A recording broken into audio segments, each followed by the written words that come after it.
السلام علیکم ورحمۃ اللہ وبرکاتہ۔ الحمد للہ کفا وسلام علی عبادہ الذین اصطفى، اما بعد۔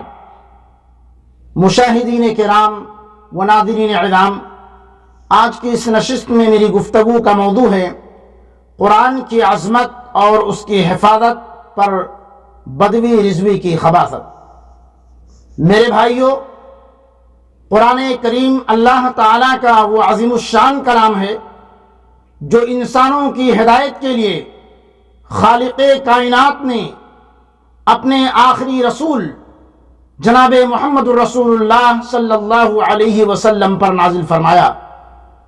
اللہ تعالیٰ نے قرآن کریم کی حفاظت خود اپنے ذمہ لی ہے، جیسا کہ اللہ تبارک و تعالیٰ کا قرآن کریم کے اندر ارشاد موجود ہے، اِنَّا نَحْنُ نَزَّلْنَا الذِّكْرَ وَإِنَّا لَهُ لَحَافِظُونَ، یعنی یہ ذکر قرآن ہم نے ہی اتارا ہے اور ہم ہی اس کی حفاظت کرنے والے ہیں۔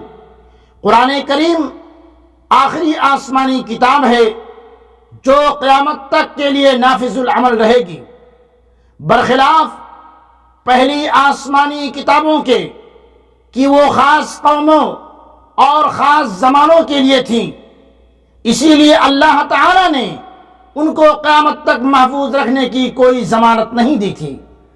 لیکن اللہ تعالیٰ نے قرآن کریم کی حفاظت کا خود ذمہ لیا ہے، اس لیے ایک نقطہ بھی قیامت تک بدلا نہیں جا سکتا۔ ابھی اسی مہینے کی بات ہے، ایک ایسا شخص جس کا نام لانا بھی زبان پر گھن آتی ہے، اور آپ لوگوں نے بھی سنا ہوگا کہ 13 مارچ سن 2021 عیسوی کو ہندوستان کی سرزمین پر شہر لکھنؤ سے کفار و مشرکین کا مہربان عالمی ذلت یافتہ بدوی رضوی نے اپنی خباثت کا اظہار کرتے ہوئے سپریم کورٹ میں درخواست دائر کی ہے کہ قرآن کریم سے 26 آیتوں کو حذف کر دیا جائے، قرآن کریم سے 26 آیتوں کو نکال دیا جائے، کیونکہ وہ دہشت گردی کا پیغام دیتے ہیں۔ اس بدوی خبیث نے اجل صحابہ کی شان میں گستاخیاں بھی کی ہیں اور تعریف قرآن کا الزام بھی لگایا ہے۔ اللہ تجھ سے ضرور نپٹے گا، اللہ ایسے ملعون کو اس روئے زمین پر رہتی دنیا والوں تک کے لیے نشان عبرت بنا دے۔ بدوی رضوی جمن سبراتی، تمہارا یہ مطالبہ قرآن کریم میں تعریف کروانے کا انشاءاللہ تا قیامت پورا نہیں ہوگا۔ قرآن مجید جس کی حفاظت کی ذمہ داری خود رب ذوالجلال نے لیا ہے، کوئی عدالت، کوئی تنظیم، کوئی بھی طاقت 26 آیات مبارکہ کیا ایک زیر ایک زبر کبھی فرق نہیں لا سکتی، اس لیے کہ سب سے بڑا سپریم کورٹ اور سب سے بڑی عدالت اللہ کا ہے جہاں قرآن محفوظ ہے۔ اللہ ایسے ملعون کے شر سے اسلام اور مسلمانوں کی حفاظت فرما۔ میرے بھائیوں، قرآن مجید انسانوں کے لیے اللہ تعالیٰ کی ایک خاص نعمت ہے جس میں موعظت و ہدایت، انعامات الہی، تقرب ربانی کا دریا موجزن ہے۔ یہ ہر طرح سے انسانوں کے لیے باعث رحمت، باعث برکت، باعث مغفرت اور ہدایت کاملہ ہے۔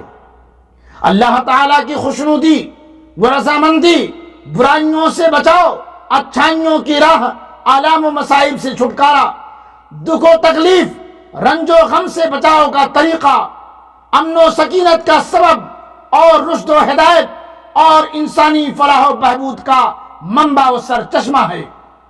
انسان کو صحیح معنوں میں اشرف المخلوقات بنانے کے لیے اللہ تبارک و تعالی نے خیر و شفا کا یہ منبع سب نبیوں کے سردار اور رسولوں کے امام جناب محمد الرسول اللہ صلی اللہ علیہ وسلم پر نازل کیا، اور اس عظیم کتاب کے تھامنے والوں کو سب امتوں سے افضل اور پڑھنے والوں کو سب انسانوں سے بہتر قرار دیا۔ یہ کتاب اللہ حضرت انسان اور امت مسلمہ سے حد درجہ پیار کا منہ بولتا ثبوت ہے۔ میرے بھائیوں، اللہ تعالی ہمیں اہتمام سے قرآن کریم کی تلاوت کرنے والا بنائے اور اس کو سمجھ کر پڑھنے والا اور اس کے پیغام کو دوسروں تک پہنچانے والا بنائے۔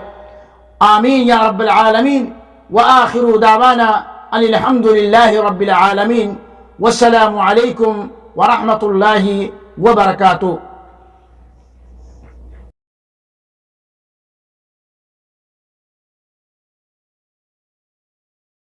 دینی خطبات و دینی تقاریر اور اسلامی معلومات کے لیے ہمارے سوشل نیٹ ورک شیخ رفیع اللہ علیوی کو فالو کرنا نہ بھولیں اور اپنے دوست احباب کے ساتھ بھی ضرور شیئر کیجیے۔